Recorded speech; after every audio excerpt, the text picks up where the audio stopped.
देवरिया जनपद के कलेक्ट्रेट परिसर में सूचना संकुल भवन का शिलान्यास किया गया, जहां बीजेपी सदस्य विधायक शलभमणि त्रिपाठी मौजूद रहे। साथ ही साथ बांग्लादेश में मारे जा रहे हिंदुओं पर पत्रकारों ने भाजपा विधायक से सवाल किया कि कांग्रेस पार्टी के नेताओं द्वारा इनको लेकर चुप्पी साधी क्यों हुई है।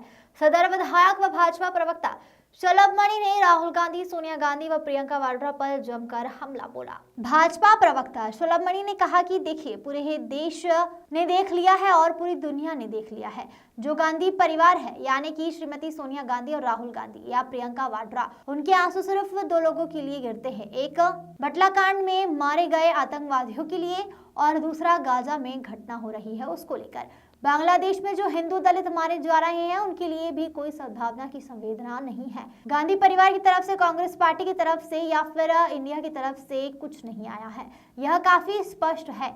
इनको सिर्फ अपने वोट बैंक की चिंता है। इनको लगता है जिस प्रकार से बलात्कार, जिस प्रकार से अत्याचार, जिस प्रकार से दरिंदगी हो रही है बांग्लादेश के भीतर, पूरे के पूरे इंडी गठबंधन को, पूरे विपक्ष के कांग्रेस पार्टी को लगता है कि एक भी शब्द बोले तो उनका वोट बैंक खिसक जाएगा। बांग्लादेश मामले पे विपक्ष बिल्कुल शांत है, क्या कहना है इसके बारे में? देखिए, पूरे देश ने देख लिया और देश नहीं पूरी दुनिया ने देख लिया कि जो गांधी परिवार है, यानी कि श्रीमती सोनिया गांधी, राहुल गांधी या प्रियंका वाड्रा, उनके आंसू सिर्फ दो लोगों के लिए गिरते हैं, या तो बाटला में मारे गए आतंकवादियों के लिए या फिर गाजा में जो घटना हो रही है उसको लेकर। बांग्लादेश में जो हिंदू दलित मारे जा रहे हैं उसके प्रति एक भी सद्भावना के शब्द, एक भी संवेदना के शब्द गांधी परिवार की तरफ से, कांग्रेस पार्टी की तरफ से या इंडी गठबंधन की तरफ से नहीं आए।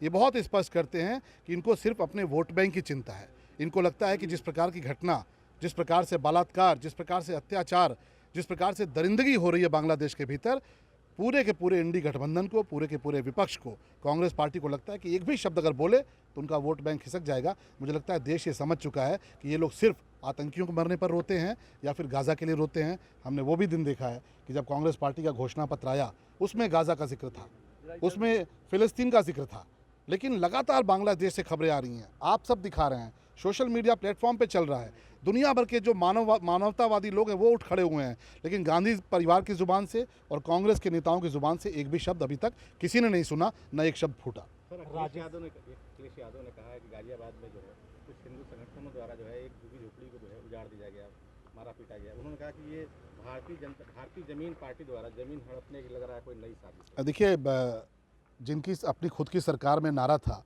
कि जो ज़मीन सरकारी है वो ज़मीन हमारी है, वैसी समाजवादी पार्टी को ज़रा सोशल मीडिया प्लेटफॉर्म देख लेना चाहिए।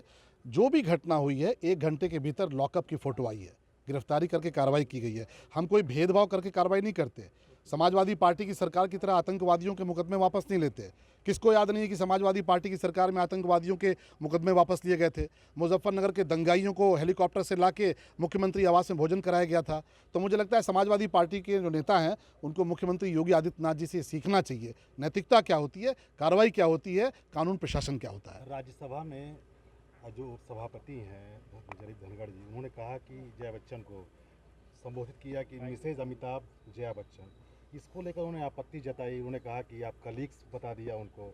उसके बाद फिर तमाम कांग्रेस के नेता कह रहे हैं कि हेडमास्टर की तरह ट्रीट करते हैं। देखिए जया जी बहुत हम लोगों से वरिष्ठ हैं।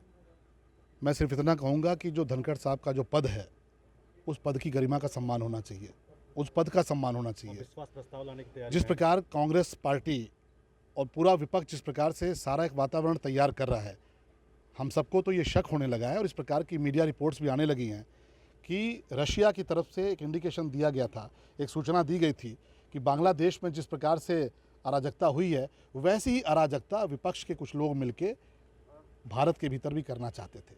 वो प्रधानमंत्री जी की लोकप्रियता है, प्रधानमंत्री जी के प्रति लोगों का स्नेह है, भारतीय जनता पार्टी के करोड़ों करोड़ों कार्यकर्ताओं की मेहनत है कि बांग्लादेश जैसी हालत विपक्ष की लाख कोशिशों के बावजूद भारत में नहीं हो पाई। अगर संसद में भी इस प्रकार का कोई प्रयास करेंगे तो मुझे लगता है कि संवैधानिक दायरे में रहते हुए हमारे जो जिम्मेदार लोग हैं उसका मुकाबला करेंगे।